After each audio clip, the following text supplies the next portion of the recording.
Ji Halsell is on the line. I'm guessing he's out in beautiful Phoenix, Arizona. Ji, what up, dude? What's going on, fellas? I am out here in beautiful Arizona. Yeah, you out there with all that good weather, man. Yeah, we're Don't rub it in. That's right. That's Don't right. rub it It's in. gonna be 79 degrees and sunny today. Yeah, talk to me in August. I don't even mind it. It'll be 1:15 and I'll be in a nice pool. Dude, after finally experiencing the dry heat, I don't mind it. I'm cool with it. But man, we had hell with that stuff out there when we were there. Dude, I liked that better than the humidity in Tampa. Anyway. All day long. All right, Ji, I texted you yesterday to talk about this Debo restructure for the Commanders. And more information has come out. Basically, they were going to have to pay him this $15 million roster bonus. So they kind of converted it to a little bit more guaranteed money. And it allows them to get completely out of the deal at the end of this season. With what we know now, it kind of looks like this is actually to Washington's advantage.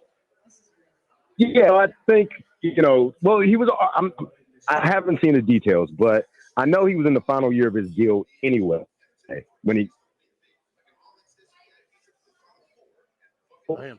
without having seen the details, if there are voidable years added on there to try to reduce the cap number, because otherwise he was already on a 1-year deal coming to Washington. So the only reason why you would guarantee some of the existing compensation would be to get some of that cap release. And then you add some incentives in there to try to make them motivated so that maybe down the road this season you end up with a contract extension. But either way, from a cap management standpoint, they felt like the contract that they traded for from San Francisco required some revising to make it better for their cap management purposes. I think that kind of adds up to me. What do you think about where Washington is salary cap wise as far as if another move was to come? I think that they're in great shape. And look, it's a copycat league, right? And so when you see how the Philadelphia Eagles manage their cap, and it seems like they've got just this ability, even with a starting quarterback contract on their books, to still be able to go sign guys and extend guys. The key to at least their approach has been to do what I just said, adding these voidable years so that you can prorate the guaranteed money out as far as you can, which then reduces the cap numbers, which then allows for you to, acquire more talent. And so when you think about layering that onto Washington, it's the same approach. They're in great in a great space from a cap space standpoint, but you don't want to kind of use all of your cap allocations on particular players. So if you can kind of manage the cap where you expand out those cap hits, then it allows just for you to have more flexibility, allows for you to go get more guys.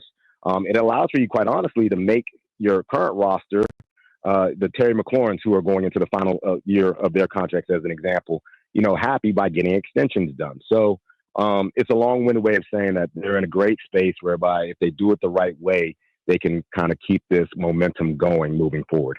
Yeah, are there any downsides to those type of things, those voidable years that are pushed out? Oh, absolutely. Like, so let's use the Eagles as an example, right?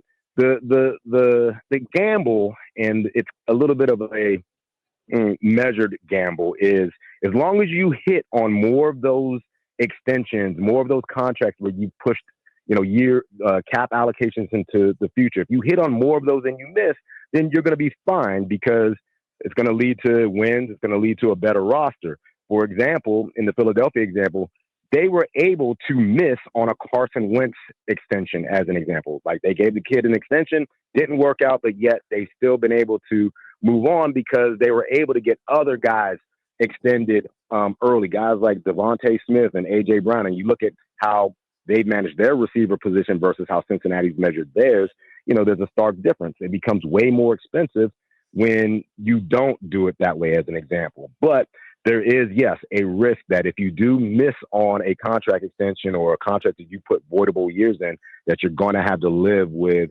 some dead money for guys that you miss on. Well, dude, it's funny with the Cincinnati thing you mentioned, because obviously they waited a year and then had to pay way more, a much higher freight, right? But do you think they can still afford to figure things out with Trey Hendrickson? Look, I say this all the time. There are always ways to make the contract structure fit your cap situation. Now, the biggest challenge that Cincinnati has isn't really cap management. It's more cash flow. They're not a cash-rich team, right? And so it requires them to do certain things from a structure standpoint that a team like, say, the Dallas Cowboys that are cash-rich, and even though they don't act like it, they don't have to do. So to your Trey Hendrickson question, yeah, there's a way to structure a contract to fit within their cap considerations and bring him back at a number that makes sense for him and makes sense for the Cincinnati Bengals and a structure that makes sense for the Cincinnati Bengals. They just have to have a willingness to do it. See, we want Washington to construct a contract. Yeah, exactly. Not Cincinnati. Yo, this is premature, right? I mean, we're talking whatever it is, 2 years away. Ryan and I have just had like fun conversations about what we think the number will be for Jayden Daniels when he becomes eligible for an extension. Yeah. And we're trying to extrapolate salary cap. I mean, we're trying to extrapolate a lot, right? Yeah. What do you think that deal looks like? I don't know that I think the magic question is, does he have a chance to be the first $100 million per year quarterback, right? And it really kind of just depends upon, without getting into all the details, the kind of way you value these deals, new money average per year versus, the true average per year from the day he signs the deal. That aside, while the cap is growing exponentially year over year, right? I don't know that he gets to 100. Could he get to 90? I think 90 is very plausible. And again, 90 is not the end-all, be-all metric, or average per year is not the end-all, be-all metric on these deals. It's really, what's guaranteed at signing and all those pieces. But I think there's a chance that he gets to 90 after year 3. And obviously, they would be very smart to, assuming he continues to play at a high level here in year 2 and into year 3, very smart to get him extended as soon as he is eligible after his 3rd year. Wow. Man, listen, I'm born too soon, man. A little pissed off here, J.I. But, hey, what would something look like Terry? Terry doesn't cause a lot of issues and things like that. Right. If he was to get an extension, how would that look? Yeah. I think his magic number, like you see a guy like Chris Godwin in Tampa, great locker room guy, just like Terry, super productive for the Bucs before obviously having a dislocated ankle this season. And Godwin got like $24 million per year. I think Terry's probably in that same ballpark where it's probably in the mid-20s, $25 million per year, because he is going into his age 30 season. So I don't think he's going to break the bank and be in excess of $30 million per year, but I think he is a $25 million per year guy, not too different than the deal Chris Godwin signed with the Bucs. You don't think the DK deal changes that, though? DK's deal is technically $24 million per year, not $30. So it further supports the notion that Terry's a $25 million per year wide receiver. Okay. Let me ask you, J.I., Terry came into the league, he was almost 24, 25 at that point. And when he hits 30, that's a lot less than the guy coming to the league at 21 hitting 30. Do they ever look at that type of deal? In terms of just kind of the wear and tear, like he's only got like 6 or 7 years of wear and tear versus a 21-year-old at the same age is going to have 9 years of wear and tear. Yeah, because when they everybody look at the number, age, and I think the wear and tear in the NFL is a world of difference if you've been in it for 6, 7 years or you've been in it for 9, 10 years. I think, regardless of kind of what age they were when they came into the league, I think it's really, have they shown an ability to stay healthy, right? Have they been available? And obviously when they've been available, have they been productive? And then when we think about our internal scouting and when we think about our training staff, do we project Terry McLaurin to still continue to be able to play at a high level into his age 30, 31, 32 seasons? And if we're all in agreement that, it looks great from a trajectory standpoint, then, we are willing to pay him $25 million per year. And let's just say it's a 3-year extension. And maybe, we'll guarantee $50 million of the 75. But all of those things do play into kind of risk mitigation, risk management part of crafting a contract extension for one of your core members of the team. So much going on. What do you think happens with Micah in Dallas?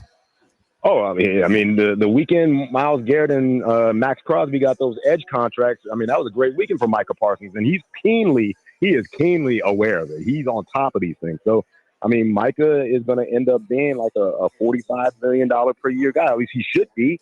Now, the way Dallas has managed their cap and done their contracts as of late, it's going to be interesting to see how that one plays out. But if we're talking about where the market is now for edge players, I think the two markets that have grown a lot over the past 10 days or so is that edge market and the cornerback market. So Micah should be a happy guy. Yeah, absolutely. Jay, I appreciate you, man. Who you got? Appreciate you, brother, man. Who you got winning the title? In the tournament? Yeah.